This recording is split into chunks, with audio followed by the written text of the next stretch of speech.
أعوذ بالله من الشيطان الرجيم. بسم الله الرحمن الرحيم. الرحمن علم القرآن خلق الإنسان علمه البيان. الشمس والقمر بحسبان والنجم والشجر يسجدان والسماء رفعها ووضع الميزان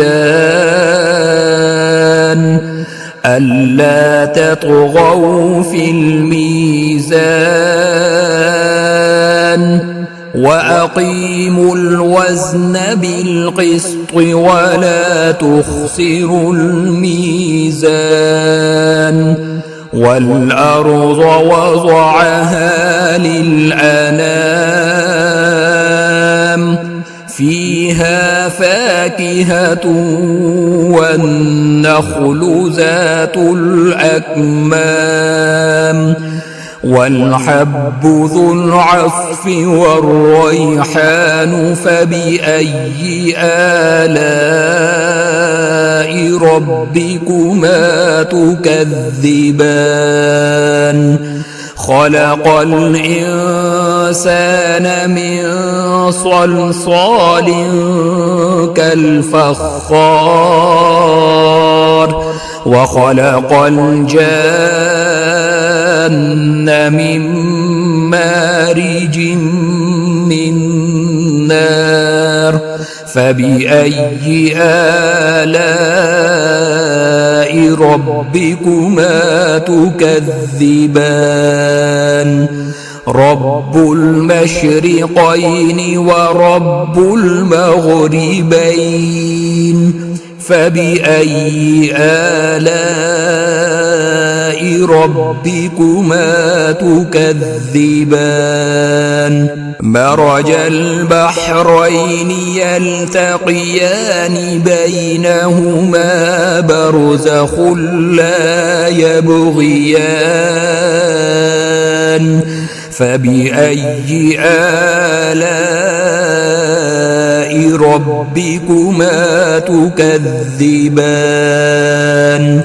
يخرج منهما اللؤلؤ والمرجان فبأي آلاء ربكما تكذبان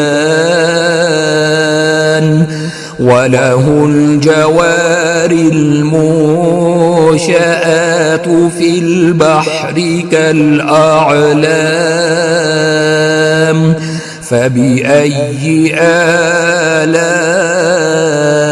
ربكما تكذبان كل من عليها فان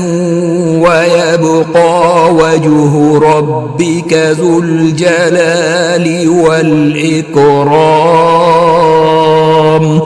فبأي آلاء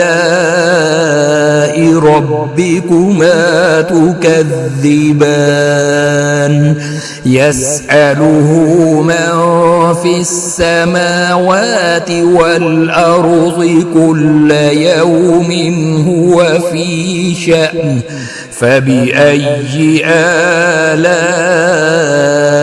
ربكما تكذبان سنفرغ لكم أيها الثقلان فبأي آلاء ربكما تكذبان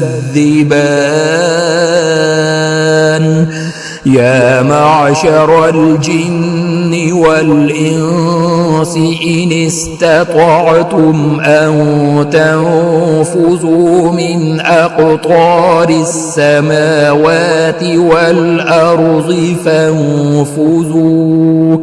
لا تنفذون إلا بسلطان فبأي آلاء ربكما تكذبان يرسل عليكما شواظ من نار ونحاس فلا تنتصران فبأي آلاء ربكما تكذبان فإذا انشقت السماء فكانت وردة كالدهان فبأي آلاء ربكما تكذبان فيومئذ لا يسأل عن ذنبه إنس ولا جان فبأي آلاء ربكما تكذبان يعرف المجرمون بسيماهم فيؤخذ بالنواصي والأقدام فبأي آلاء ربكما تكذبان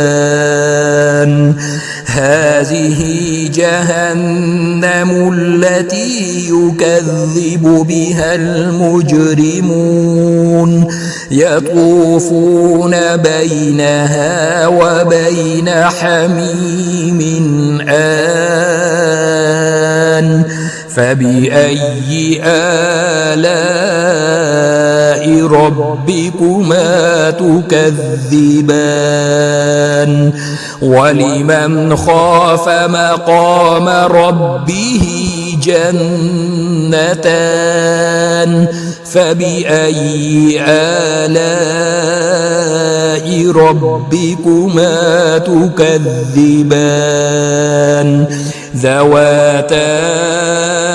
أفنان فبأي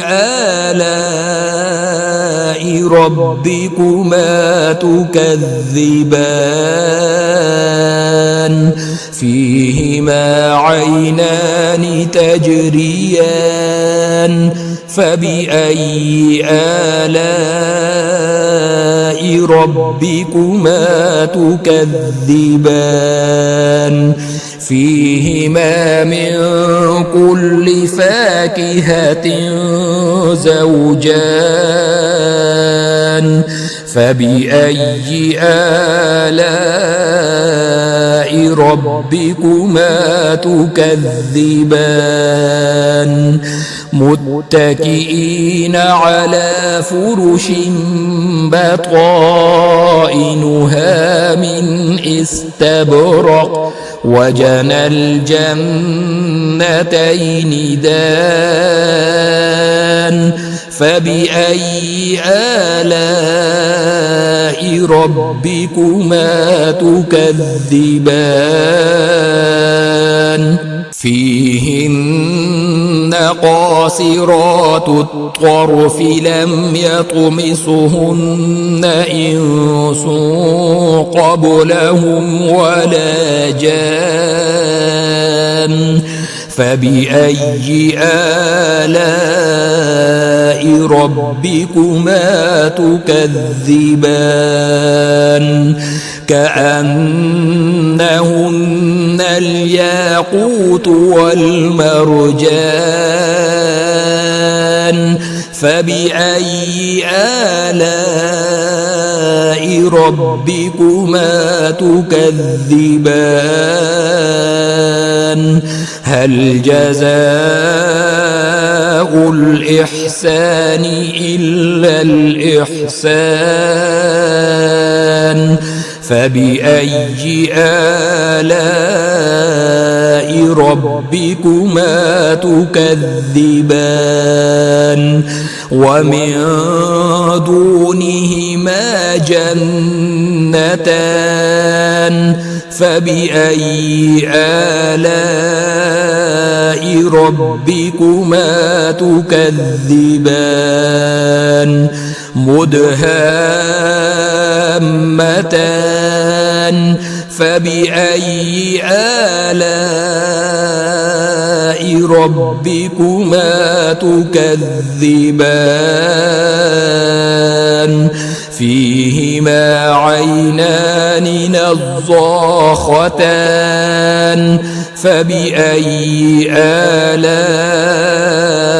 ربكما تكذبان فيهما فاكهة ونخل ورمان فبأي آلاء ربكما تكذبان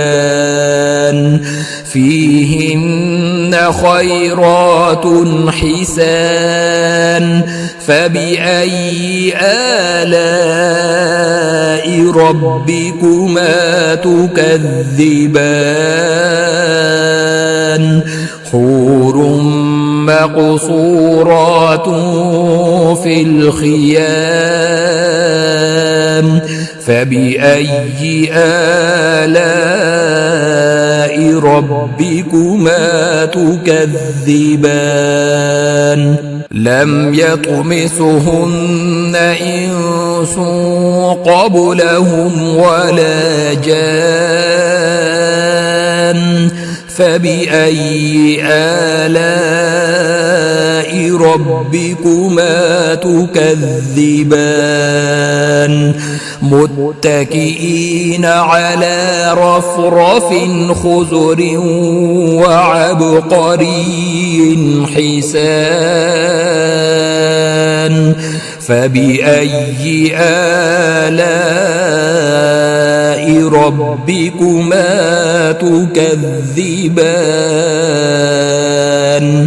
تبارك اسم ربك ذي الجلال والإكرام